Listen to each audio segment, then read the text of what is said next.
In today's episode of Spiraling Up, a new report from Sprout Social has a lot to say about the state of social media marketing. But first, we're going to be channeling the energy of another classic romantic comedy movie with a segment we're calling How to Lose a Lead in 10 Days. Welcome, everyone. This is Spiraling Up with Hinge.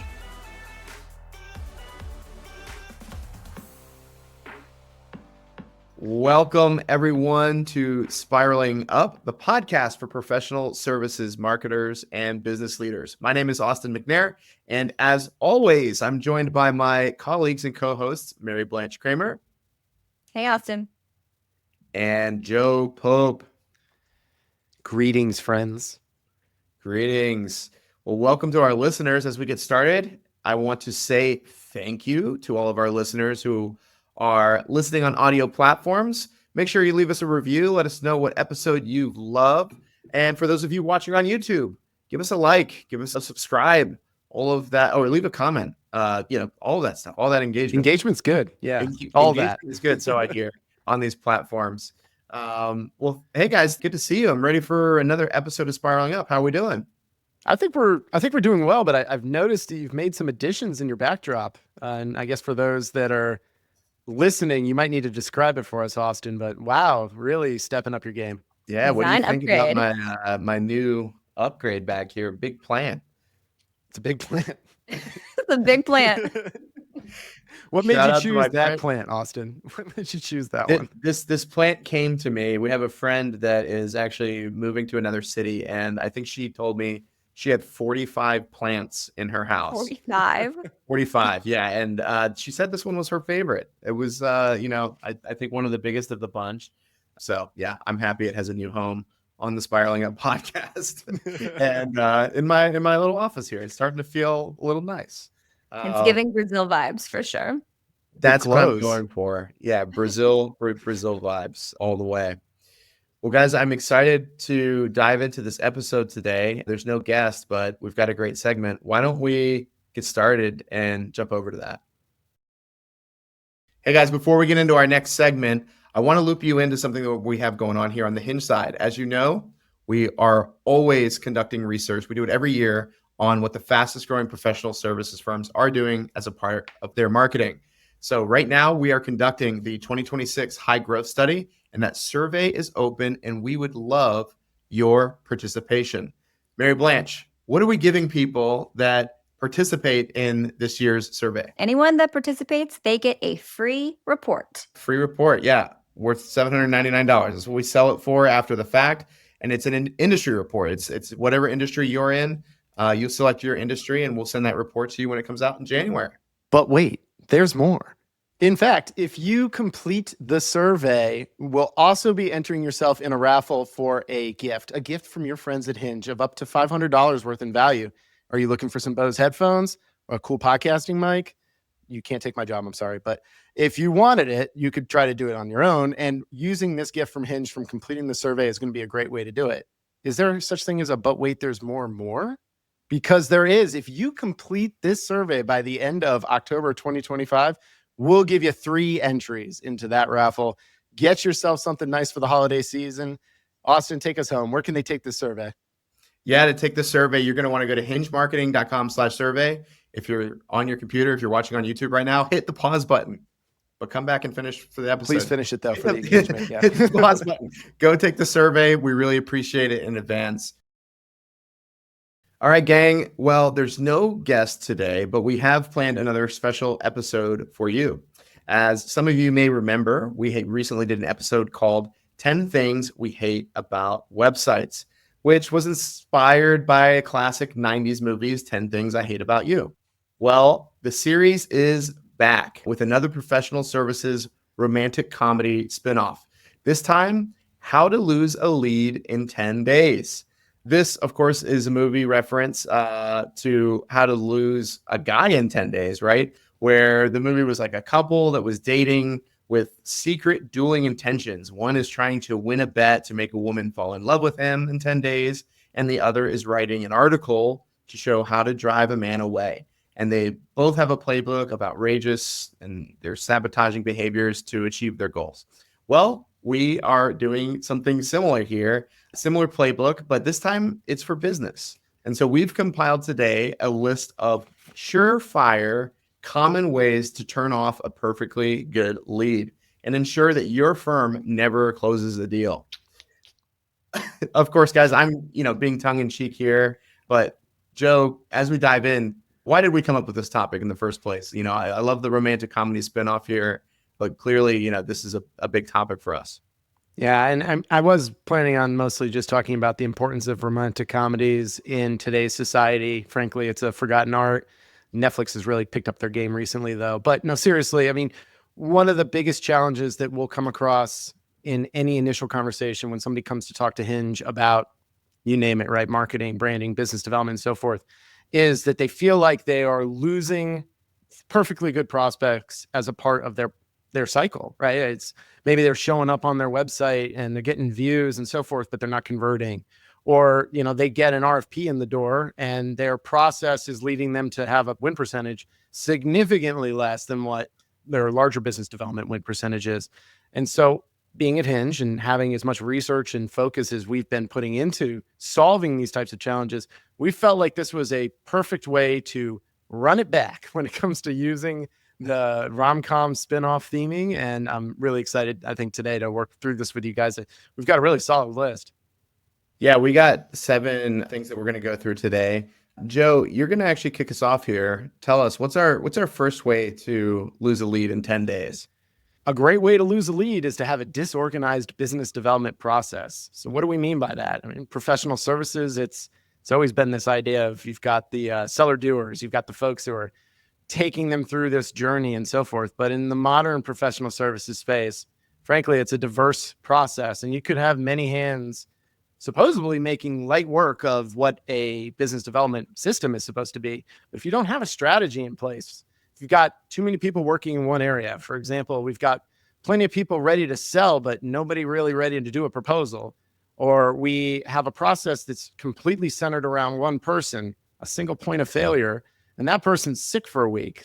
I mean, what are you going to do then? You're going to just hope that these folks are just sitting around waiting for you? It's not the best way to go about building out a system. And so that system itself needs to be something that you've put some thought and effort into, that it reflects directly the process that your prospects, your clients, they want to go through.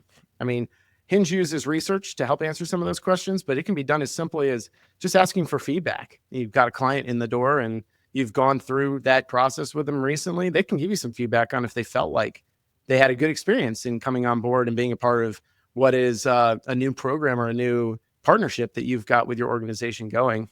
Those efficiencies, those are key. I mean, Austin, Mary Blanche, anything to add here in terms of the disorganized process? Well, no, I was just curious what your if you have a rule of thumb on response times, right? I mean, I know like that's a big thread that we see throughout, like figuring out what your organizational process is going to be for sales. Yeah, absolutely. I mean, we've got a few rules of thumb, but 48 hours is at most what you want to do. Of course, like over a weekend, it's totally understandable. Everybody loves, I guess no one and everyone love the 5 p.m. lead that rolls in your contact us form on a Friday afternoon. So somebody like that may not get a response till Monday morning. And I think everybody in the business world kind of accepts that. But I can't tell you how many times where we'll get somebody reaches out to us and, within a few hours we'll call or send a follow-up email or both or things along those lines. And we'll get just a real simplistic message back. It happened this week for me. Wow, you guys got back to me so fast. And if you're talking about the relationship building that needs to happen, we had a great expert on a previous episode, Dr. Ryan O'Sullivan. He was talking about relationship building and how important it is to completing sales and getting engagements going. And if you're waiting on somebody who's already shown some buying interest, I mean, you're just shooting all of those investments you've made in marketing in the foot that preceded it. So yeah, 48 hours is by far the most. I mean, Hinge tries to do it same business day and ideally within 24 business hours. Joe, the word that you used was disorganized. It's not that you don't have a business development process. Everybody at this point has some sort of business development process, but it's really about all the organization of it and how that can, really be built in different ways. I'm curious what your kind of preferred model is right now for a lot of the companies we work with. I'm thinking, for example, of a lot of clients that we have right now. We're advising them to like lead with more of their visible experts, to get them out there more, to feature them on the website more. And one of the kind of natural outcomes of that is that it creates opportunities for direct contact, not to go through maybe like a centralized hub, like a contact us form, but instead it's going straight to the seller doer, right? I'm just curious about like what your thoughts there on that model. Because on one hand, there's the benefits of leading with your visible experts. There's also, though, I think some concern people have with exactly what you're saying. Like, does that make the business development process slightly more disorganized? Yeah, and we're going to talk about websites in one or more of the following ways to lose a lead. But this is where technology and user journey and all these types of things can be your friend. I mean, if you structure a website in a manner that certainly can feature experts, but also make it really easy for somebody to convert, depending on where they are in their journey and process. And that doesn't mean slapping forms all over your website, but giving them options to go to a landing page or a link or something along those lines, which can take away the, I'm just going to call this person right now and there feeling. And oh, now suddenly I'm on a landing page that ideally, if I've been downloading content from these sites, it's already pre-populated. It's ready to go. You've got insight and information. And oh, I can talk to this expert today, according to the guide or the form itself. Maybe not today, but soon. And I think this is really just putting some thought into how you structure this journey for folks and the investment in technology too. I mean, you don't need an enterprise Salesforce system. Sorry, Salesforce, you just don't. But having a thoughtful way in how you're structuring your marketing, so how we are capturing leads, and then our CRM, our business opportunity generation, how we are trying to win work, and having it kind of map those flip overs, those stages, so we can accurately keep track of insights and information. You can have people supporting in the background. So when that expert, God forbid, gets sick, like we talked about with the single point of failure, we're not waiting a week to try to continue to move these people down the line. We've got technologies that we're leaning on, even sometimes as simplistic as like an Excel sheet, right? I mean, don't do that. But if we're not keeping track of these things, you're in trouble. And I think that's really the big piece, Austin. So one more question for you, Joe, because I thought MB asked a really good question about like the response time. Yeah. And assuming, let's say that the responsiveness is good, like in your experience, what's the most important first contact? Like, what's the most important element of that first contact? Is it to get a meeting scheduled? Is it to get more information? Like, generally, like, what does that like first stage look like once a lead comes in? Another topic that came up in our conversation with Ryan O'Sullivan, but if you are going into a conversation with someone and you don't know anything about them, you are going to upset the apple cart, if you will. You're going to disenfranchise your prospects. So whether it's collecting insight and information from forms, good old fashioned research, using an AI tool, just as simplistic as going to their LinkedIn page, for example, that collection process is important. So you don't want to be ever getting on a sales call and immediately saying, tell me about your problem. And I can't tell you how many times I've gotten on calls like that. And unless I'm really interested in hearing what this person has to say, my mood has soured from the jump. It is not hard to figure out what the business development partner at a marketing agency might be interested in if your service has some sort of tangential connection to that. So just that extra due diligence step absolutely needs to be built into your process. All right, I've got number 2 here. How to lose a lead. Go ahead and neglect your company's website. All right. What do we mean by this? I mean, I think we could just direct people straight to our last episode that I mentioned, our 10 things we hate about professional services websites here. But really, guys, this is a broad, big topic, but it has just outstanding consequences for business development, both for people that you are talking to, maybe that is existing prospects or people that you are directly engaging with and maybe some sort of RFP or a lead that has come in and you actively have a conversation. Those people regularly, we expect, are going back to your website and looking at what you've published there, checking out your expertise, seeing how active and up to date everything is.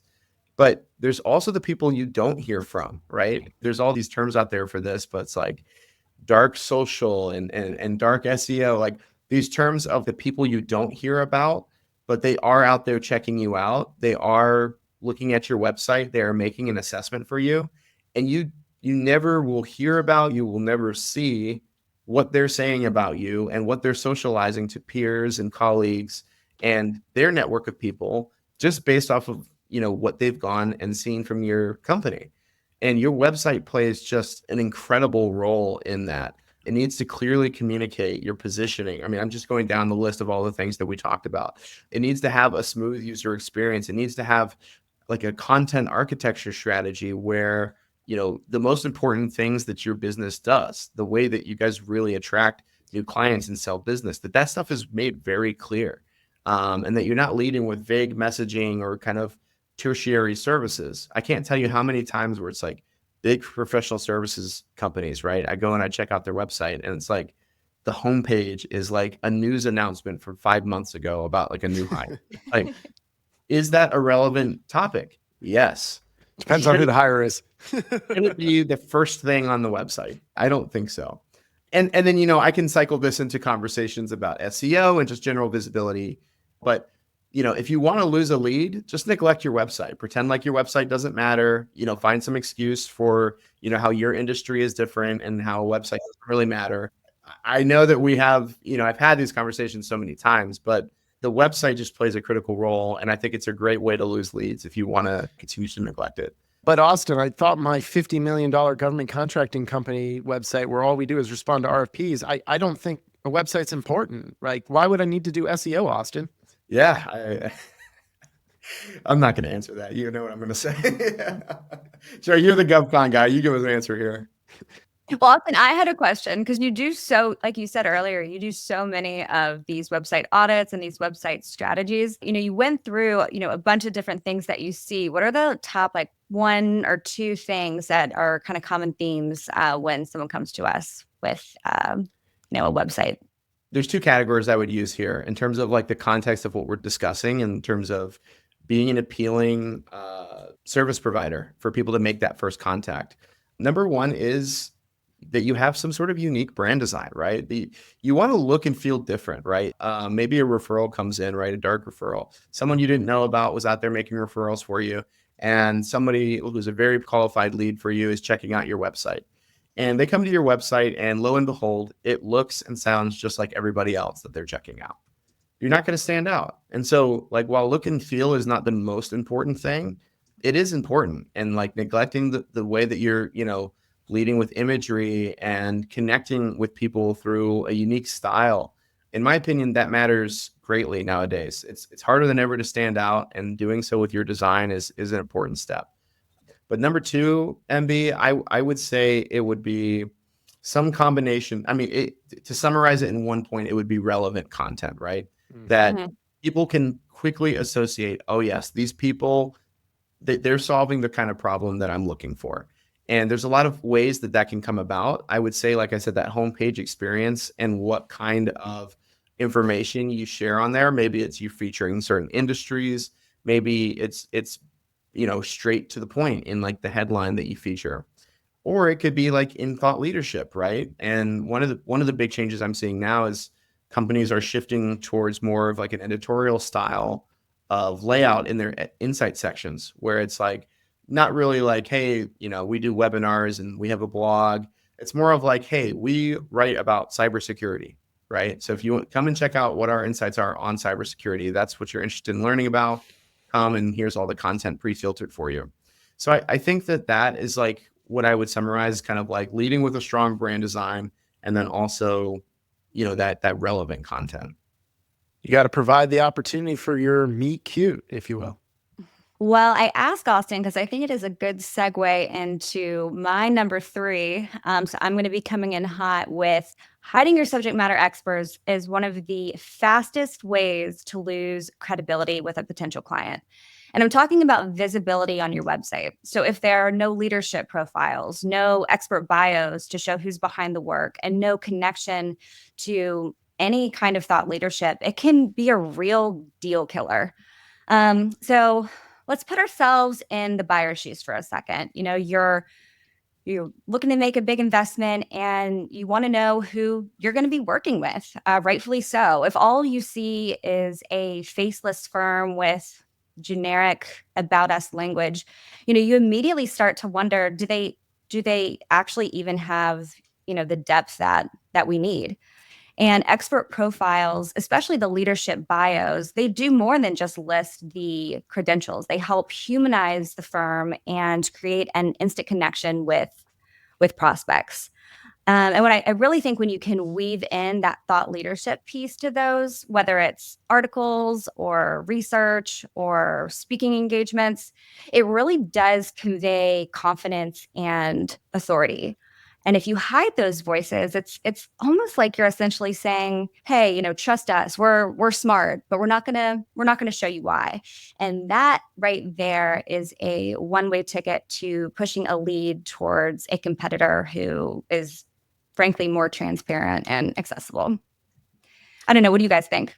I can tell you from just my experience and kind of studying the user behavior of many of our clients' websites that those websites that do have more expert profiles or leadership team pages, leadership profiles, users are heavily likely to go visit those pages. I mean, for those clients of ours that have that section really built out, I mean, it is almost always in the top 3 options of pages where people navigate to. So we map kind of the user journey when they land on the homepage, where do they go? Mm-hmm. And even if like our team or our people is not in the main navigation, let's say it's a sub nav option, people still are going there and clicking on that more than they're like going and looking at services, more than they're going and looking at industry pages. They're going and looking at the people that work there and studying those profiles. And it just reinforces to me so much like what you're saying, Mary Blanche, is that like those companies that do lead with their experts and that do have these robust expert profiles, they are the ones that are probably winning and getting more engagement in their online experience. But Guys, I, what about the fact that our best talent could get poached if we just put them out there like that? If we're showing these folks off, somebody's going to go and take them. I mean, that's the question, right? That we hear all the time. Is the concern valid? Yeah, of course it is. I think that every company right now recognizes that, attracting top talent, but also keeping your best people is necessary. And we have some clients that work in some very niche competitive industries. And so like, yeah, you want to hang on to those people. The only problem with that is that if there is a headhunter out there that is looking to poach one of your people, they're not necessarily using your website to do that. They're going to LinkedIn, right? They've identified you as a competitor. They're going to go to LinkedIn. They're going to sort by people. They're going to see the person, the role, what that person's posting, and on down the line there. And that's how they're going to make an assessment of who to find. So what you do on your website, I don't think it actually amplifies the risk of people getting poached as much as they think it does. And actually, I think on the contrary, there's a lot of benefits, as we've been discussing, to that far outweigh the risk there. Is that where you're going with that, Joe? I was, and I was even going to tie in the fact that you can learn more about visible expertise in Hinge's recent publishing, available on Amazon, bestseller, The Visible Expert Revolution. So yeah, go ahead and check that out and learn more about why we think this is so important to have as part of your business development and process to not losing leads. Mayor Blanche, I know that you're kind of our operations lead here. Do you buy that explanation there in terms of, putting people on your website and, that main concern about like people and talent getting poached? Oh, absolutely. I mean, we're sitting here talking about how to lose a lead in 10 days, but I mean, that goes for the recruitment process as well. And, when you guys know I do a lot of interviewing for our own staff, but when I'm talking to these people, they've looked at our social media, they've looked at our website, they already know a lot about us. They'll often even sometimes be referencing the names of, your creative director or your art director, or, I saw this about one of your research manager. And I just think that speaks for itself, and the due diligence that people are doing and what's bringing them into our funnel from the recruitment side as well. All right, Joe, I think you're next up on the list again. What's our next way to lose a lead in 10 days? Well, it's another one that's near and dear to my heart, and it's because it's where I pretty much started my business career, but how to lose a lead is to respond to every RFP that comes your way. Every single one, that just rolled into the inbox, and that just means there's another opportunity to chase that white whale, if you will. And we all know how RFPs are a necessary evil, right? And it's a piece that's always going to happen. You should sometimes feel very honored to be invited to the table, but we also know the amount of time and effort that these types of things can take. And especially if it's in this place where you have not been able to establish any amount of relationship, the blind chasing of RFPs resulting in multiple team members' focused effort, into a way that is just going to, take their efforts away from something else. We're talking about responsive time, right? Oh, I couldn't respond because I was just head down in this RFP, or, oh, I couldn't go to my kid's birthday party because this RFP is due at 6 p.m. on a Friday and it's Thursday afternoon. So I mean, it's like these types of things. There's the personal side of it as well. I'm not advocating for not responding to RFPs. We respond to RFPs. If you have an RFP for marketing, branding, and research in the professional services space, please send it to me. I'd love to read it. But if you're not having a connection directly to an ICP or things along those lines, it's not a part of a strategic focus, you should be pressing pause for a second on, wow, I need to chase every single piece. There's always got to be a go, no go process involved in any sort of decision where you are going to step outside of somebody who's maybe not a lead or in your funnel already on, is this really worth our time? I mean, Mary Blanche, you've had to jump in and help me sometimes as well with RFPs when we're doing pricing and things along those lines. And I know you've got things going on too, right? But I ask you, hey, I need you to come in and help me with this. And if it's something that isn't planned ahead of time, that's a challenge, right? Not everybody's sitting around waiting to do these things. So we are big proponents for smart business development practices when it comes to things like an RFP.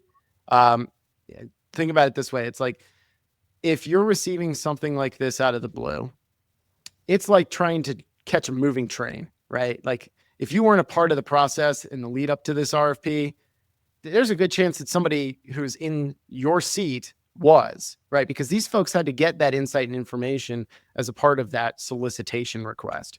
And so we need to be thinking more strategically before we just blindly spend time sending responses to RFP requests. Joe, one of the things that I heard you talk about the other day was this idea that like just the nature of an RFP itself sort of sets the tone that you're an order taker. And as service providers, like I think a lot of us don't like that framing, right? Like, yeah, Yeah. of course we want to follow through, but we also want to, we want to be providing value. And when we get into a business relationship, we want it to be built on trust. And I think that one of the things I heard you saying the other day was just how an RFP, could set the tone that sort of undermines that trust at the beginning. I'm wondering if you could elaborate on that. Yeah. I mean, I think sometimes just think about the word trust. It's a two-way street, right? I mean, certainly they can trust that you can fill out the requirements of their RFP, but how deep does that go? If I can't trust that you're actually the expert they say you are, and unfortunately, even the best written RFPs aren't always going to be able to close that gap that quickly, the need of the professional services buyer to trust trumps anything that is going to come in that type of format. So a big thought process here is, hey, look, it's a necessary evil. How do we continue to build on that relationship in this submission or response? Maybe it's a strategic target of ours, right? So submitting an RFP makes sense because, hey, this is an opportunity for us to get in front of them, hopefully in the form of a pitch or a Q&A, or from Hinge's perspective, if you send us an RFP, we're going to ask for a phone call, like regardless. And we may no bid your project depending on how you'll respond to that request. So I think it's kind of looking at it from the activities that you utilize to surround your RFP process and making decisions from there on, hey, is this worth our time? All right, Austin, we've just made some deep decisions on if we're going to respond to every RFP in an effort to not lose a lead.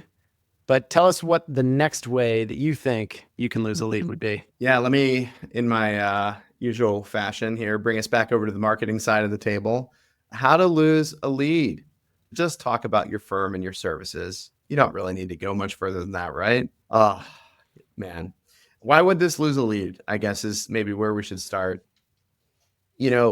as we've talked about a couple times, I kind of alluded to it with the website section, but your buyers are looking for expertise. And our research on buyer behavior data has said this for years, that at essentially every stage of the buyer journey, what buyers are interested in, what they're trying to see, what tips the scale for them, we want to find and work with the experts. We also want to know like past performance, like have you done it? Now, there's something to be said there for past performance, like your case stories or your project portfolio, that, yeah, that's kind of in line with what I said about like that's talking about your firm and services. Hopefully, that's at least the bare minimum that you have, right? It's not just like a bullet list of here's our services, but you have taken the step to say like, oh, and here's an example of how we've done that, or here's some companies we have done that for. That proof of work, that proof of past experience is super essential. But beyond that, like, are your people like actually thought leaders in the space? That is something that your buyers are thinking about. And so just over and over again, um, you know, content creation, we also know, is the number one marketing priority of the high growth firms. So it's like, if you're not creating content, if you're not speaking to the issues and topics going on in your industry that are relevant today, right? Because many of us are working in industries that are changing very rapidly. And some of us, I mean, it's daily, weekly, right? So what your experts are saying, how your company is leading in terms of your voice, your share of voice on certain issues, it really matters. And again, I would think about it from the perspective of like, who else are these potential buyers of yours checking out? Are some of your competitors more active in terms of leading with thought leadership content? If they are, they probably have an edge there. And so you have to think about, how do we lead in to the space with more original thought leadership about the kinds of things that we do and sell every day? So for me, I think that a great way to lose a lead is just to ignore that side of things and to just kind of go off of reputation or go off referral quality. While those things are really important, you're missing that edge that you can get from the digital marketing and specifically the thought leadership content. One thing that always stands out to me is where businesses, especially in specific industries, and I can say it like that, knowing that people will immediately picture it depending on what their industry is, but they'll kind of hop on the bandwagon for how a particular service type or solution is being phrased. And the next thing you know, everybody has adapted a acronym, for example, that talks about a specific thing. And talk about a way to just disenfranchise. We talked about that a little bit earlier in terms of business development processes. But now if you just think about it in terms of messaging, it's like, okay, yeah, so everybody needs to use something like trusted advisor, or everybody needs to utilize this new buzzword on packaging a certain amount of services. And that is, while certainly might make you feel like you've done something great, is that really what your audience is thinking? Is that how they're thinking their issues or challenges and solutions are best described? So the copycat syndrome that sometimes happens here is another place where we see there be a pretty large disconnect. And, it's like, well, we did it the same way Deloitte did it. Well, okay, that's great. They're Deloitte and their marketing budget is probably more than your annual revenue. So like that kind of thing needs to be thought about too, in terms of, hey, let's just make sure that we're connecting with what our ideal customer wants to learn about. And sometimes that just means asking them in the form of research, or just paying attention to where your traffic is going on your website. You were talking about that earlier, Austin. People are navigating to certain sections of your website. Lo and behold, they're probably telling you something about what they're thinking of when they come to you, and where your potential opportunities to continue to grow and create visibility. So rely on data. That's always a great way to make sure you're not losing a lead. Yeah, I think that the data is a good point and piece of that, Joe. Austin, I was wondering, like on the point of relevancy, that's one thing I hear a lot, with our clients, that we're, coaching to be visible experts in their space through writing content. Can you talk a little bit about how we are advising clients to stay relevant when it comes to content creation, and particularly like with the issues and topics process when we're kind of guiding them through that part of the engagement? Yeah, great question. I mean, I think it means engaging directly with the people who are on the front lines. Some of those people will be kind of in those sales conversations, but others might not be. They're just full-time delivery, right? They're the ones kind of that are expected to be more innovators. They're the ones kind of solving those really complicated client issues and uncovering new solutions. Like those are the people that really, it's like we need to capture what their experience is, what they're providing, the value they're delivering for their clients, and then bring that back into the business development process, bring that back into the marketing space and sort of reverse engineer their experiences, their work into kind of like our marketing collateral. So because they're on the front lines. And so if you want to talk about like that relevancy, well, nothing's more relevant than what's like happening now, right? Like those sticky issues that people are running into. And sometimes that's, a lot of the people who are kind of in the sales conversations, they're going to have some hints there, in terms of what people are talking about, but those frontline folks as well. And so really it's like, how do we organize our marketing team or our content development team to be interfacing with the delivery side and understanding and hearing those stories? Like there needs to be mechanisms within your organization that are built for getting that feedback and understanding precisely what's happening in your organization. I can tell you this is not an easy thing to do. The visible expert process and everything we talk to that is a solution to that. But I'd say it even goes further, right? Like not everybody wants to be a visible expert, but you still have some people in your organization that they are, some of the brightest minds at your firm, and you should have some interface with them. Yeah. Your marketing team should be spending time on the front lines, understanding what you're selling and what you're delivering every day. So that would be my advice. All right, guys. Well, I think I'm going to take the baton next for number 6. Another surefire way to lose a lead is to ignore the prospect's actual business situation. I know we've all seen this happen. So, you have that salesperson that whips out the slide deck, they talk for 29, 30 minutes, and they never really pause to ask what's going on in the prospect's world. And the reality is, prospects, they do not care about a polished pitch if it feels like you're just reading from a script. What they want is to feel understood. And that means doing things like practicing asking open-ended questions and digging into the context behind their pain points. And it also means tailoring the conversation. Instead of showing them the same case study to every single prospect that you talk to, highlight the example that mirrors, their industry, their challenges, their goals. It's really personalization that shows that you've done your homework and that you value their time. If you want to keep them engaged, I would just say put down the generic pitch deck altogether and meet them where they are. I think ignoring the business situation isn't just a missed opportunity. It's really the fastest way to signal that you're not the partner that they're looking for. Yeah. Amen. I can tell a story of, I think it was my first year at Hinge, and I started getting the emails, right? The partnership emails, right? Hey, and a lot of these for us as a marketing agency, they come from, tech platforms or some sort of software that helps, deliver, some marketing services or data visualization, or maybe it's a CRM platform. And I remember I got one of these invitations to, learn about an exciting partnership opportunity.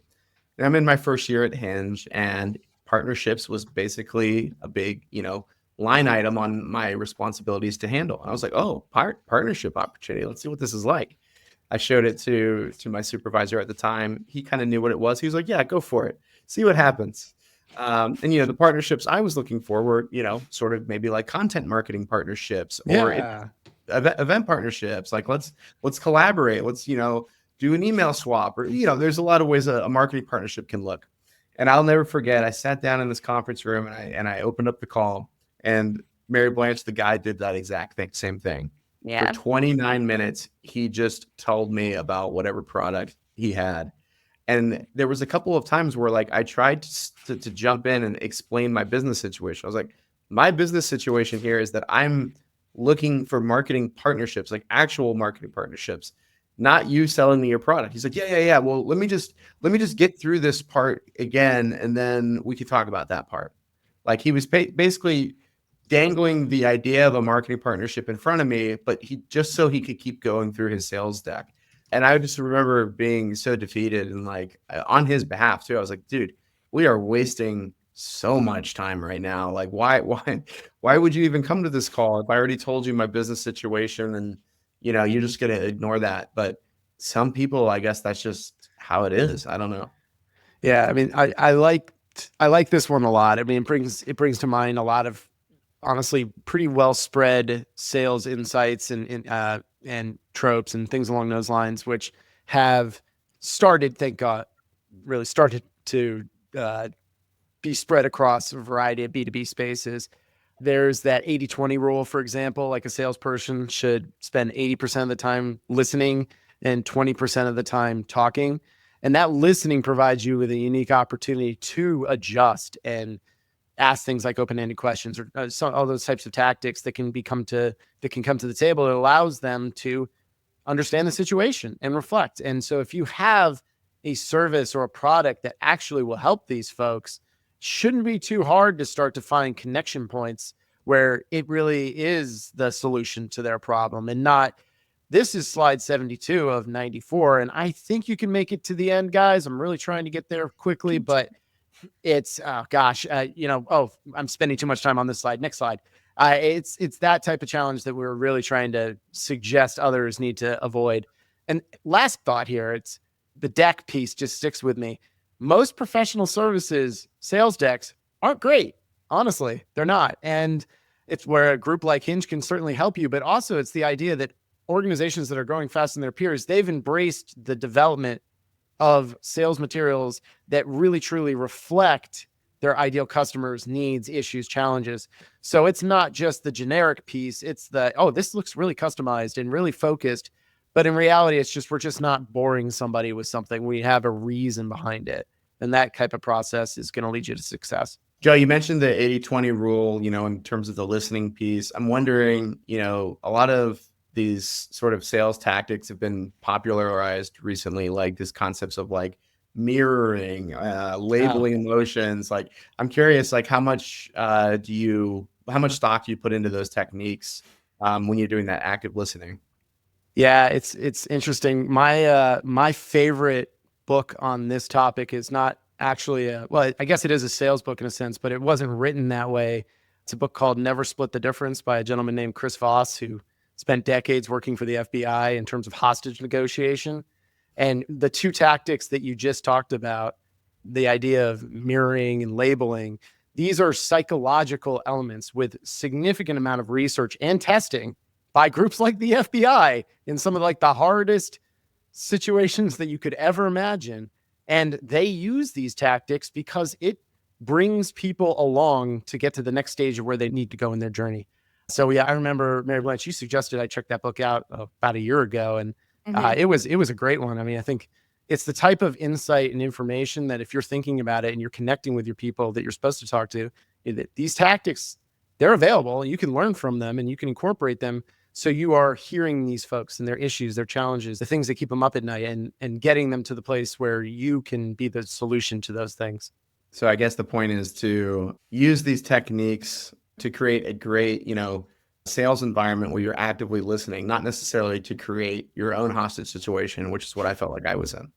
Yes, that's right. Joe, I think we're on to our last one, number 7 here, in terms of how to lose a lead in 10 days. Bring us home. What's our last way?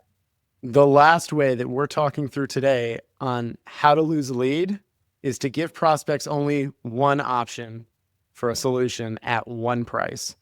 So you have only one way. It's the way, though. Like, we've spent all this time and effort branding it and popularizing it. We're saying this is the way. Well, the problem with that is that you are leaving it open immediately where somebody can assess what they believe that value is from the jump. It's whatever they think it is.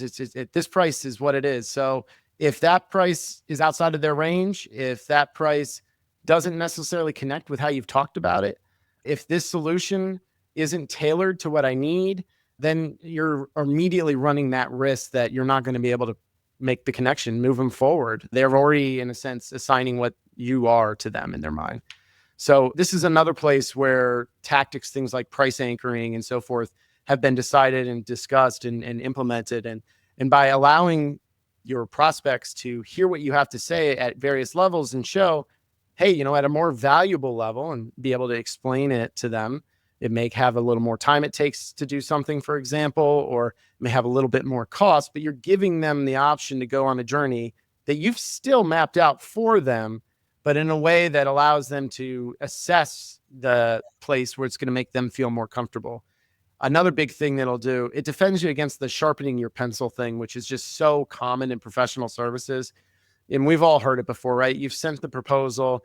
Everybody loves everybody. We're about to move forward, but oh gosh, I just heard from insert C-suite title, and they are telling me we can get this deal across the table if you can just, if you can just come down a little bit, right? We just need you to sharpen the pencil. Hate that phrase, by the way. Just say you just wanted it for cheaper. Let's just be honest, guys. And like, if you already have set the expectation that, oh yeah, we can bring that price down, you're going to lose this, and this, then you are making it so there's a feeling of value that is also going to come away, right? We've already seen and made these connections about why, so-and-so company is the solution to your challenge. And we could still be better than the competition because of differentiator A, B, C. But, you're going to lose out on something if you come down. So that's another place where you're establishing what the value is from the jump and protecting yourself. I'm curious, just having seen you do a lot of these calls over the years, are there any kind of identifiers in a conversation that you might be approaching a pencil sharpening conversation? Yeah, they like to butter you up right beforehand. Gosh, I really enjoyed this conversation. This has been so great, Joe. Wow. Yeah, I mean, I think this is, I've never really experienced the way that you've talked about these collateral pieces. Thank you. I really appreciate it. Yeah, no, it's a great question, Mary Blanche. Honestly, a lot of times you can kind of tell from the jump if you ask the right questions in the initial conversations. So one of the big things that we've instituted in our buying process, we talked about this as like the sales process or business development process in the first list, the first item that we mentioned in this list on how to lose a lead. And so we ask questions about things like budgets and timelines. There's no reason to beat around the bush here. And while 9 times out of 10, you'll get something like, yeah, we have a budget, or yeah, we're still thinking about that, or whatever it is, and not actually get any reasonable answers, you at least get more insight on how they're thinking about these types of challenges. Another thing that we'll do in our follow-up in initial conversations, a lot of times is, and this goes to this whole multiple solutions in multiple ways, we will give them an idea of what ballparks look like. So, we want to get to that next conversation in the process. We want to continue to take them on their journey, but if they're not going to be able to afford it from the jump and they've seen kind of a ranges of costs, let's save everybody time. Let's maybe even help them find the right type of solution that they can get within their right timeline or their right budget. So I'd say those are probably the biggest ways. But yeah, I mean, one of the other ways I think that really stands out too, Mary Blanche, when you can kind of see this type of thing coming is frankly when, and it does happen, you get away from your sales process and you start to allow the other person to potentially dictate the conversation. You start talking too much, maybe like I'm doing in this answer, for example, and you're struggling, for example, to make a good connection. And people will then start to fall away from what you want them to be in making their decisions. And this is where, that negotiating book I was just talking about, they talk about that as well. It's like losing the initiative is a great way to end up with a sharpen the pencil moment. Makes sense. Well, there you go, guys. 10 ways. No, actually, it was 7 ways. It was 7, not 10. You want to try again? Ways to lose a lead in 10 days. That's where there we are. Perhaps we will keep this romantic comedy, marketing, business development, operations theme going here for future episodes. If you like it, leave us a comment. Let us know what movie should we do next. Send us another movie. Send us another movie.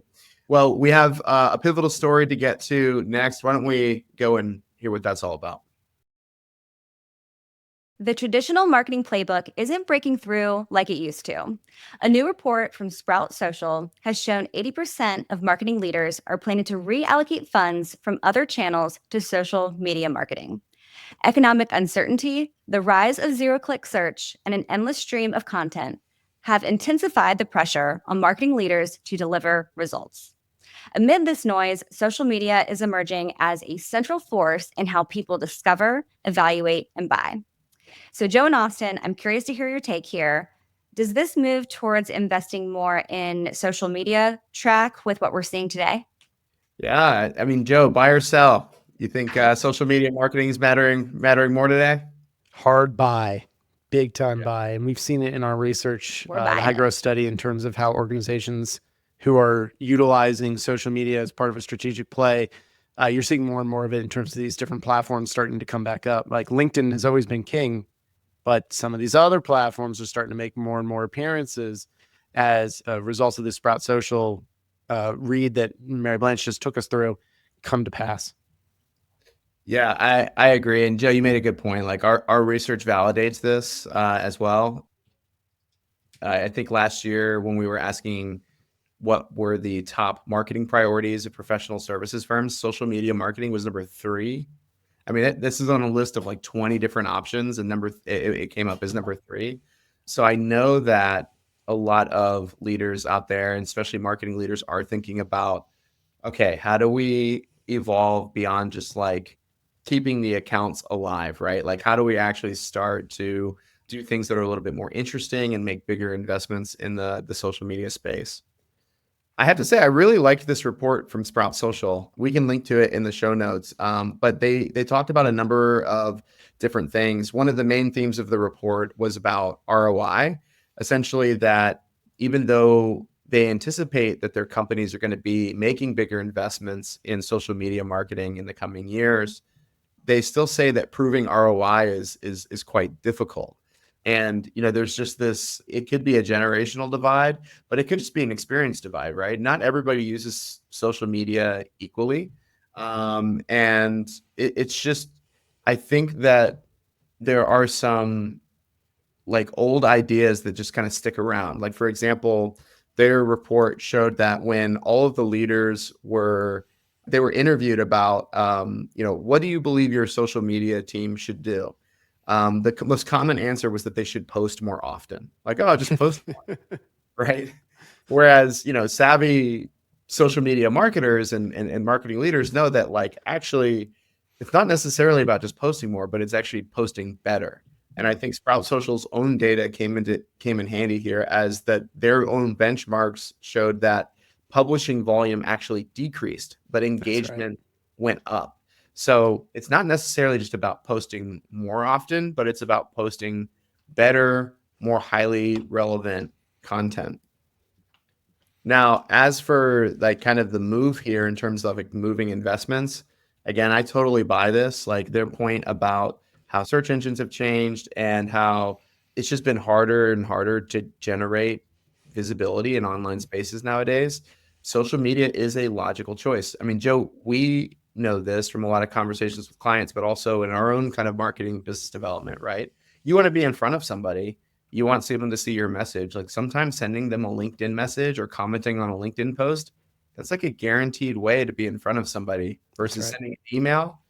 Lord knows what somebody's email inbox looks like, right? They could be an email 0 person, or they could be a email 24,000 person. You just don't know who you're talking to and what that could be like. And social media platforms offer experts, seller doers, marketing teams an additional channel to create and maintain visibility. What are your thoughts?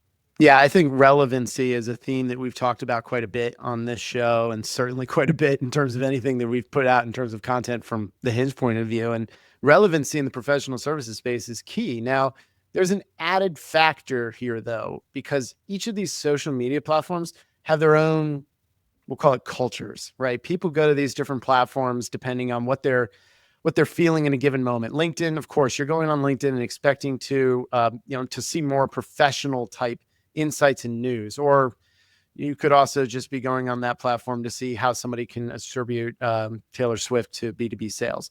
And it's all just kind of part of what you would expect, part and parcel when you go onto LinkedIn. But nowadays, right, your detox at night, maybe after that long work day, is to flip open Instagram and just start scrolling through stories or just seeing what's on the feed and things along those lines.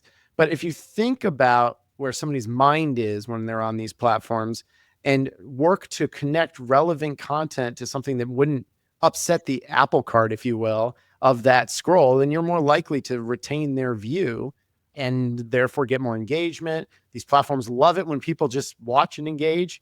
Please watch and engage Hinge's podcast. It's very helpful for us.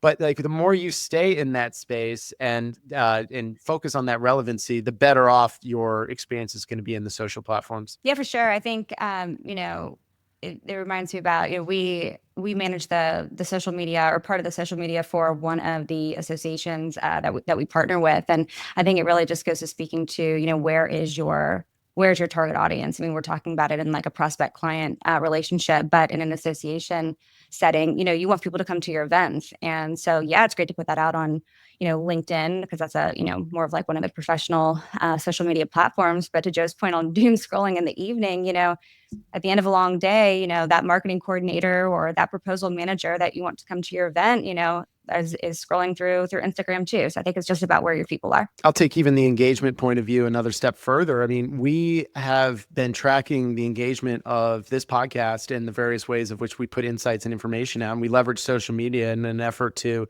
continue to broaden the horizons and get more folks like yourself, who the person listening, of course, is who I'm referring to in terms of yourself, to get you guys into our show. And one of the interesting insights we've seen is that when we pair our podcast launch dates with announcements of the podcast launch over a variety of social platforms, put up stories, create links, things along those lines, not only do we get the traffic and the clicks from those different pieces, but the rest of our videos will see a bump, because we've got people coming to our profile, our YouTube profile, for example. And in that type of circumstance, they're more likely to try to click around and see what something else might attribute to them. So by providing these avenues and leaning into these platforms as part of a larger strategy, we've been able to kind of take advantage of those key factors. Now, the big piece there, relevancy, because if somebody's clicking and going to something and then they drop immediately, you're going to get killed in terms of what those algorithms are telling you. So making sure that there's still that connection, even when somebody gets to that platform, speaking to the types of things they need to hear, talking about the types of issues that challenge them. Those are the ways to just make sure that you're maximizing these platforms. Yeah, to your point, Joe, about engagement, in this study that Sprout Social did, marketing leaders, that was the number one thing they said in terms of how they define ROI, engagement. So above conversions, above revenue, above discoverability, it was engagement. Like, how much engagement can we get on these platforms? Which I think is I think it's really interesting. It makes sense.